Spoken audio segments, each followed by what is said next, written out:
Okay, so I'm gonna make an argument here for some strange notions, I suppose, being the notion of magic and the notion of miracle. So let's first kind of go to some direction towards defining it. And of course, there are different ways one could potentially define it, depending on the traditions and the notions and the philosophies that we have, if there is anything to this. So in kind of defining it, I'll, to some degree, set up the argument for the potentialities of this. If there is anything that circles around the notion of magic in my mind, it would be, to some degree, the power to create novelty. And I'd make the secondary argument, and there's lots of hypotheticals that will be stacked one upon each other to make these arguments. But the idea here would be that that's necessary but not sufficient for miracles. In other words, there needs to be a universe of some degree of freedom to allow for a miracle to occur, in my opinion. What does that mean? Well, philosophically, there's this old dichotomy between freedom and determinism. So freedom is this notion that there is choice in your actions. So I raised my hand through this kind of act of some indeterminacy, but some sort of internal landscape that made some sort of decision to raise the hand. Determinism is this other philosophic tradition of there is no choice, that from potentially the Big Bang or some beginning situation, everything was causally, absolutely determined, such that when this hand goes up, it's a causal background of events that have led up to that moment of that hand-raising event. And there's no sort of internal choice. It's all kind of this materialistic happenings that have led to that moment. So the primary notion here, as mentioned to some degree, is that, well, let's first actually make an argument for miracles. Now, this is something I've talked about before. I think it's a strong argument in some respect, although it could very easily not be true. And the reason why I say it's sort of strong is it fits in with the tradition of reason, which is kind of this broad empirical, objective kind of tradition, but doesn't bound itself to it. So people like Elon Musk have talked similar notions, but it's just a little bit of a step past that potentially. So the idea is that we are in some sort of simulation, and the notion with the simulation often is that there's some sort of simulator, some sort of bigger, more complex being that creates the simulation.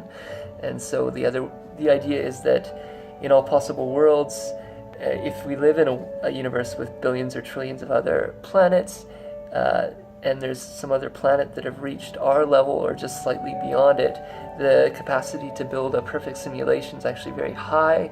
And so given all the planets in the universe, it's actually very highly likely that some other planet has reached a simulating capacity, and therefore it's reasonable to assume that we are in some sort of simulation. It's not saying that we are, it's just saying that there's a high probability that we would be. Okay, so if that's the case, then there is this higher being that has some sort of situation in which we are embedded in. And if that's the case, then things like miracles, things that are non-ordinary, even things like the miraculous happenings of, say, Buddha or Jesus or these sorts of things could very well be the case, because it would just be a tweak in a simulation. Not saying this is the case, but it's actually a very reasonable position when you postulate this through that notion of the simulation. Okay, so in this context, there's this notion that magic would be necessary but not sufficient for a miracle. What's that mean? In many respects, at least the way that I've been defining it here, the will to power is kind of this notion of magic in some ways.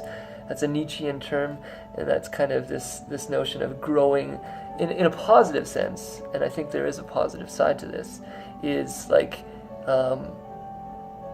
creating the platform the platforms for which one can step upon oneself to create something bigger. And usually when we stand on the shoulders of giants, this is the case. But if you're creating novelty, as this is kind of suggesting, then you're actually using your own gravity, your own highest capacities as developed through you to leap into something more novel. We can see this, say, with Michael Jordan and his kinesthetic capacities in basketball, kind of creating novel grooves in the whole basketball world. And this can be looked at a little bit like usually we're playing some sort of game, and there's certain kinds of rules that we tend to follow. So if we're playing rummy, there's kinds of rules to play that game, and procedures that we follow. If we don't follow it right, then we are kind of disowned from the other players, or kicked out of the game, or we're told what to do, and these sorts of things. And there's lots of those sorts of realities in the context of our society.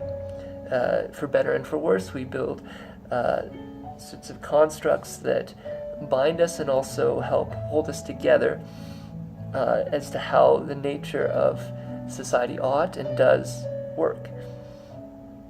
If there is some sort of situation in which you're taking into account the basic premises of our society but building atop them, that would in some sense be that kind of Nietzschean notion, for better and for worse.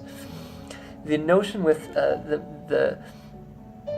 as I said, this transcends and includes that, for it opens itself to free will, but bows its knee to something transcendent, something bigger than oneself, is this notion of the miraculous. So that would be to say that hopefully, and we don't know this is the case necessarily, but hopefully there is some sort of goodly being that transcends us, that is bigger than us, and in other words has a situational construct that is organized such that it's fulfilling something ever more goodly. And this fits in quite well, interestingly, with the great mythic traditions. Oftentimes there's this kind of notion of these hierarchy of beings, or a great chain of being, in which there's an order, a profound heavenly order to the nature of the cosmos. And then, this is pulling us, as it were, up towards that more goodly order. And the mystical notion would be that hand sort of reaching down from something bigger than ourselves and nudging it towards that greater order.